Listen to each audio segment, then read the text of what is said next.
Kamrej Kadodara highway પર આવેલી Mahadev hotel પાસેથી સ્ટેટ વિજિલન્સની ટીમે 2 ટ્રકમાંથી દારૂ સહિત કુલ ₹1,27,00,000થી વધુનો મુદ્દામાલ કબજે કરી એકને ઝડપી પાડી 7ને વોન્ટેડ જાહેર કર્યા હતા।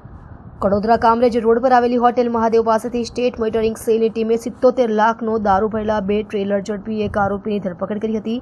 પોલીસે 2 ટ્રેલર અને દારૂના જથ્થા સાથે કુલ ₹1,27,08,000નો મુદ્દામાલ જપ્ત કરી તપાસ હાથ ધરતા અન્ય 7 આરોપીઓના નામ ખુલ્યા હતા। દારૂનો જથ્થો રાજકોટ ખાતે પહોંચાડવાનો હોવાની વિગતો મળી છે।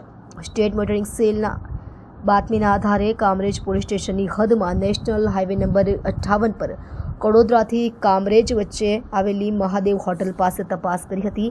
બાતમી મુજબ પોલીસને દારૂનો જથ્થો ભરેલા 2 ટ્રેલર મળી આવ્યા હતા। પોલીસે બંને ટ્રેલરમાંથી 32,916 નંગ ઇંગ્લિશ દારૂની બોટલ ₹77 લાખની મત્તા જપ્ત કરી હતી। ઇંગ્લિશ દારૂના જથ્થા ઉપરાંત રોકડ, મોબાઈલ ફોન 50 લાખની મત્તાના 2 ટ્રેલર મળી કુલ ₹1,27,08,000નો મુદ્દામાલ જપ્ત કર્યો હતો। પોલીસે સ્થળ પરથી ટ્રેલર ડ્રાઈવર વિવેક કુમાર શ્યામસુંદરની ધરપકડ કરી હતી। પોલીસને જોઈ અન્ય ટ્રેલરનો ડ્રાઈવર ફરાર થઈ ગયો હતો। પોલીસ પૂછપરછમાં વિવેક કુમારે જણાવ્યું હતું કે દારૂનો જથ્થો ભરેલું ટ્રેલર તેણે અજાણ્યા વ્યક્તિ આપી સુરત કામરેજ પાસે હોટલ મહાદેવ પહોંચવા જણાવ્યું હતું।